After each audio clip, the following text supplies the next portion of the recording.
So, good evening everyone. We are here at the Arbroath cliffs, far on the east coast of Scotland. First time I've been out in quite a while. I had a wee bit of a break after my busy spell, and yeah, finally got some lovely clear skies on December the 12th it is. So tomorrow is the Geminid's meteor shower. Unfortunately there's loads of rain coming the next few days, so tonight, a day before the meteor shower, best chance to capture the meteors. I've already seen a few flying about through the sky. Parked at the Arbroath Cliffs car park and pretty much kind of bombed it here because, to be honest, there's quite a lot of dodgy people in that car park, so I didn't really want to film. And plus, if you look behind me, you'll be able to see a lovely Aurora arc. I did film a wee bit of B-roll halfway along the cliffs. I'll pop it up now, but I cut my own head off pretty much filming, so I got the composition wrong. But yeah, it's been exploding for the... Oh, there was a meteor behind the camera. It's been exploding for the past sort of 15-20 minutes as I've got over here. So lovely view north here. The Deal's Heed is just a 2-minute walk, just kind of back to the car park. So I'm going to capture that over, well, Orion over Deal's Heed. So it's like a sea stack. So it's quite a spectacular place. I've been here loads of times, but I'm going to try and get a really, really good high quality picture with Orion over it. Hopefully some meteors through it, and yeah, it'll be a really nice picture. But just came to this north view just now, just to kind of waste time, because Orion might take another about an hour or so just to get into the right position. But what better way to waste time than capture some Aurora? So the arc's actually getting quite high. I'm going to bring out the camera now and try and capture it.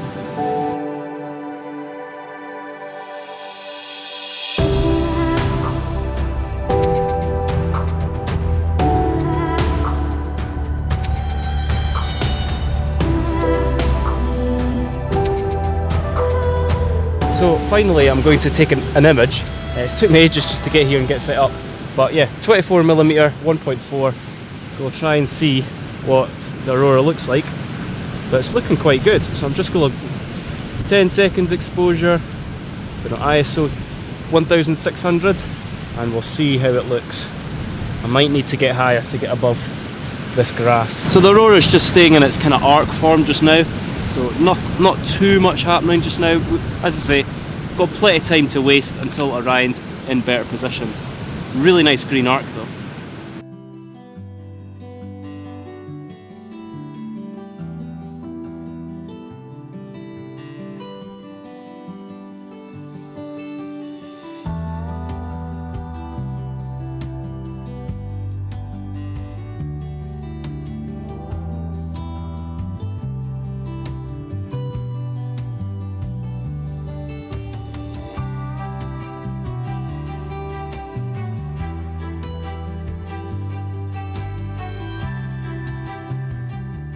Right, star glow filter. So it just makes that constellation just pop that wee bit more. So let's have a go.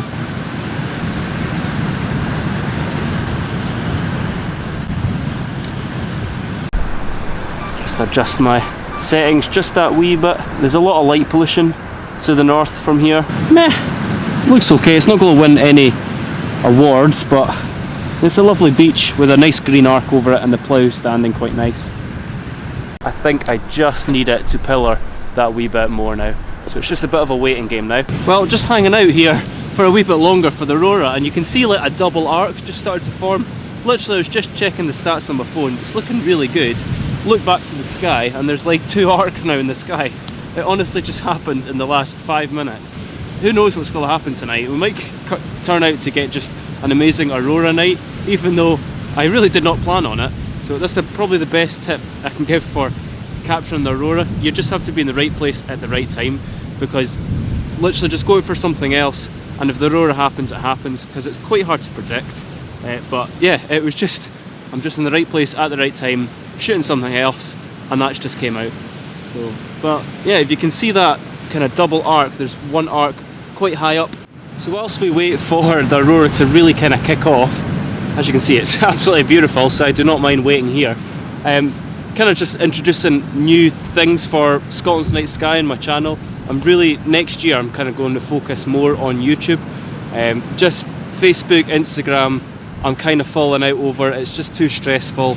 I'm going to make a whole video kind of dedicated about chatting with it, but literally I'm just going to kind of focus on YouTube a bit more, much more high quality videos on the channel. Quality over quantity now, because you know, Facebook and Instagram is just, you have to be there all the time. You know, I was just kind of doing quantity over quality, but now I want to do a bit more quality.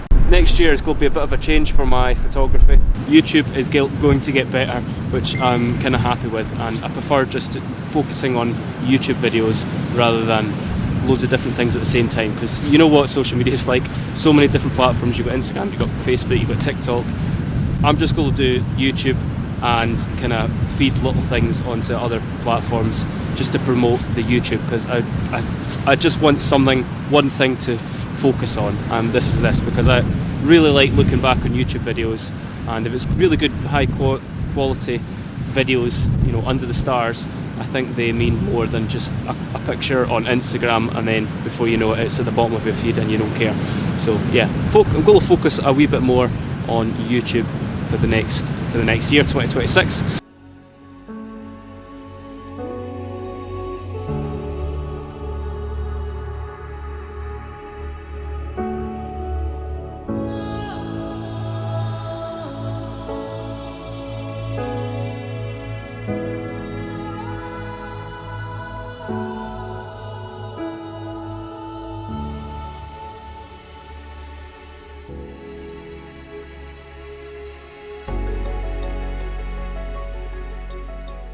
Okay, so what I've just done there, you'll have seen me quickly try to set it up before it's gone. So there's wee bits of green kind of over near Jupiter, away in the east. So I'm going to do quite a nice high quality picture of just the whole sky, looking towards Jupiter, bits of green in the sky. Probably even the plough, I think the plough's in the image, just with the sea stacks in front. So 90 seconds foreground, 90 seconds sky, and yeah, it'll just have a bit of colour in the sky and it'll look quite cool. Hopefully, I don't know. So I just quickly set it up on the Dioptron, quickly polar aligned it. You'll see my polar alignment is really quick. I don't really do an accurate polar alignment because I shoot at 14mm. It doesn't really, you know, have to be accurate at all really. As long as it's kind of roughly pointing to Polaris, pretty much alright. Yeah, we'll see what the image looks like, and I'll pop the image up if it's any good. The image that I had in mind didn't really come to what I thought it would be. The colours in the night sky weren't as vibrant as I thought, so I didn't bother doing all the editing with the foreground. It was still a nice sky, so here's just one single image at 90 seconds.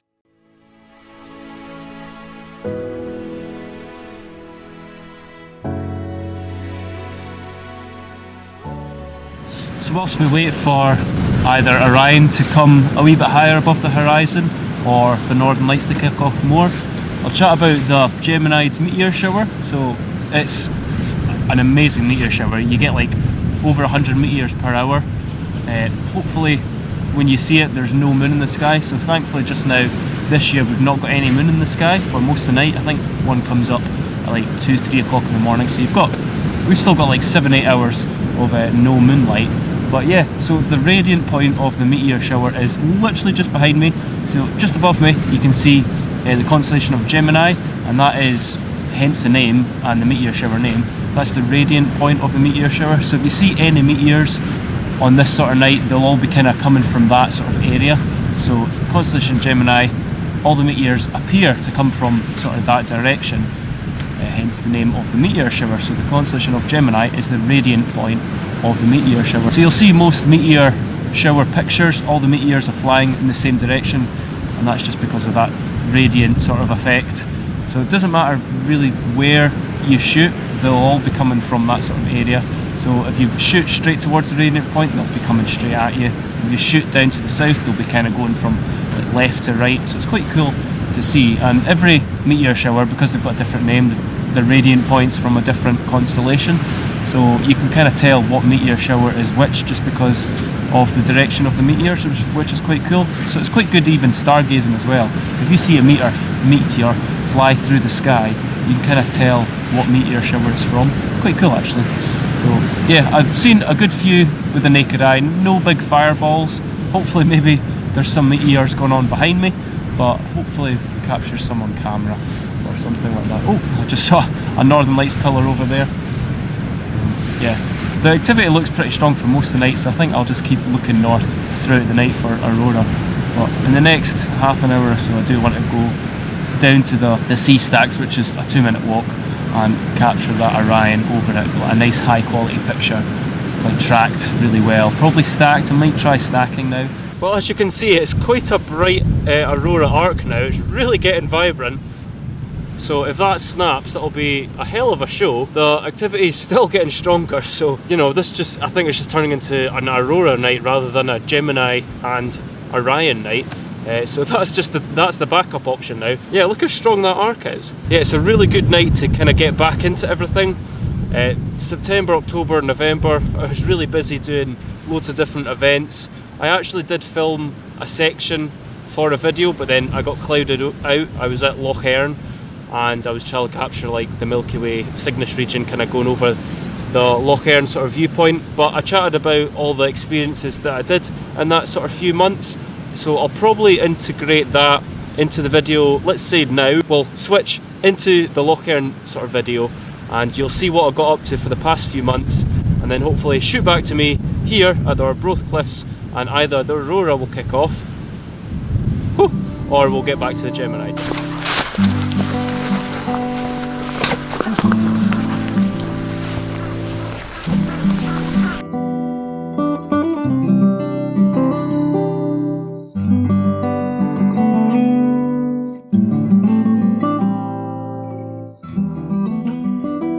So this is the first video I've done in quite a while, because the past few months have been really busy, which has been absolutely amazing, but I've just not had time to do anything kind of myself and film content myself. So we started in September in the west coast of Scotland, so I took a few guests to the west coast around Oban area, captured some amazing Milky Way images. That was really cool. Did a few kind of talks throughout September, and then my book came out, so very busy with the book. And then October came, we did another weekend tour, really awesome weekend. We captured the Milky Way, we captured Comet Lennon, and then we got that insane sort of Northern Lights display, which is really cool. Did a few more talks, and then did my calendar, so kind of carried on that. These workshops I don't really get to do much filming, because I'm with the guests and I'm kind of teaching them astrophotography. And then November came, so we're at the end of November. November was an extremely busy month. The start of it, I was up in Dornoch, which kind of north of Scotland, doing a stargazing event. It was like a 3-night stargazing event, kind of talking about the Northern Lights and stuff. So I kind of held presentations throughout the night, and we went out with telescopes if it was clear. Luckily we got to get the telescopes out every night. One of the nights the Northern Lights did come out, so I will put pictures and stuff as I'm speaking. So the Northern Lights came out, so the guests loved that. And then a few weeks later I went up to the Garval house, which is even more north of Scotland. It's kind of named as the UK's most remote hotel, which is absolutely insane. So the dark skies were phenomenal. Literally got 2 nights of clear skies. Got a wee bit of Aurora. I'll put content yet again, but that was amazing. So did some presentations and did some stargazing with the guests. So yeah, again, can't really film all that stuff because I'm just with the guests pretty much the whole weekend. Yeah, really cool. And then we had the November tour, which we went up to the northeast, did a kind of shoot at, what was it called, Slains Castle, which is really cool, looking over the North Sea. So really cool. Even, you know, throughout the days as well with the guests, did some daytime sort of photography. So I'll put, as I say, content up. We visit lighthouses, we, you know, photograph some stags. That was on the Garval weekend. So yeah, we did loads of stuff day and night, which is amazing. So I'll put loads of footage up just now. So that's where I've been. Now I'm kind of back on my own for a while. I've got a few talks here and there, but they're just the odd wee nights. So kind of back on my own that I can film myself. So really cool. So we'll see what happens tonight. But yeah, I'm glad to be kind of back filming, because I do kind of miss filming and documenting all this. So been amazing experiences, but it's been pretty hard to film. So lovely moonset. Let's hope the stars come out after. Unfortunately, I don't think this night is going to work really astro-wise. I don't think I'm going to get any worthwhile shots. There's quite a lot of haze in the sky, so I mean my shots aren't going to be spectacular at all. Plus Ollie's getting a wee bit kind of cold and fidgety. So yeah, I don't think there's much point staying up here. Because this was a bit of a failed attempt, I'll probably just kind of bleed this section into another video when I'm actually out doing some astro. So it worked as just a wee bit of a catch up, and you know, amazing sunset, but I don't think it's going to kind of work astro wise unfortunately tonight. So we'll see where we end up next time, and this will probably be in that video. So hopefully we get clearer skies there and something spectacular.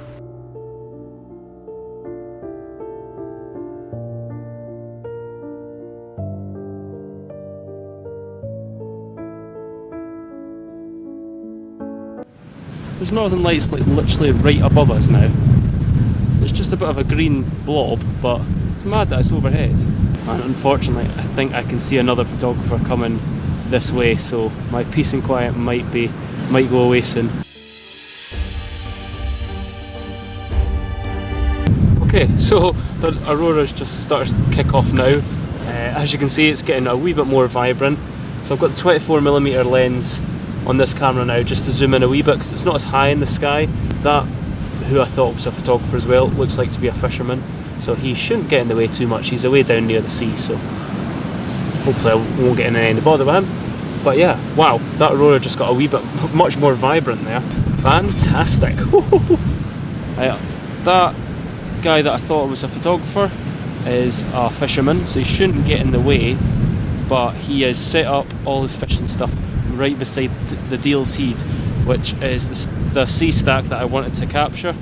So I don't think I'll be capturing that tonight, unfortunately. That shot is now gone, which is a bit annoying because that's the shot I was coming out for. Everything was aligned perfectly behind this stack. So I might try and find another cliff or sea stack along the coast a wee bit to try and capture a nice detailed shot of Orion, because that's kind of annoying. That's literally what I came for. But the Aurora's still there. I've been playing about with exposures, getting foreground exposures. Go try a wee bit of stacking as well. So what I did was 6 exposures at ISO 1000, f1.4, 24mm at 25 seconds. So 6 of those images, and then for the sky images just of the Aurora, I just did ISO 1600 and 8 seconds. So it just captures a wee bit more of the structure of the Aurora because it moves quite fast obviously. So we'll see, but I looked at the stats, the Aurora is going to die down in the next half an hour. So as soon as this arc dies away, I would have got the Orion shot over the Deal's Head, but now I'll just travel back kind of towards the van a wee bit and try and get another composition of another sea stack and try and get some sort of image looking towards Orion.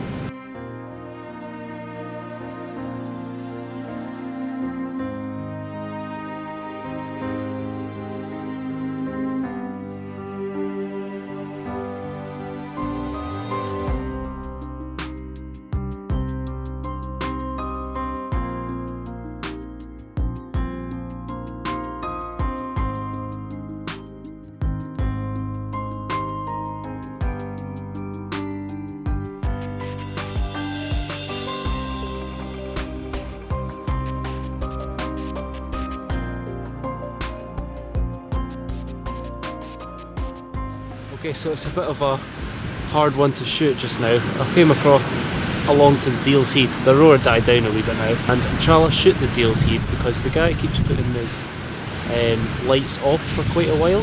So it's like he must just chuck out his fishing stuff and then just leave everything off for a while.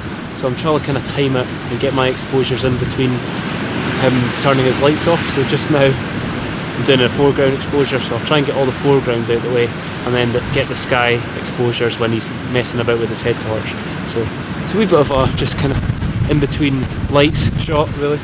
So it's a wee bit of a hard kind of shot to capture, but I'll give it a go and we'll see how it turns out really, because it's getting pretty cold. The wind's getting a bit gusty as well, so I've seen a few meteors, but I don't think I've captured too much on camera unfortunately.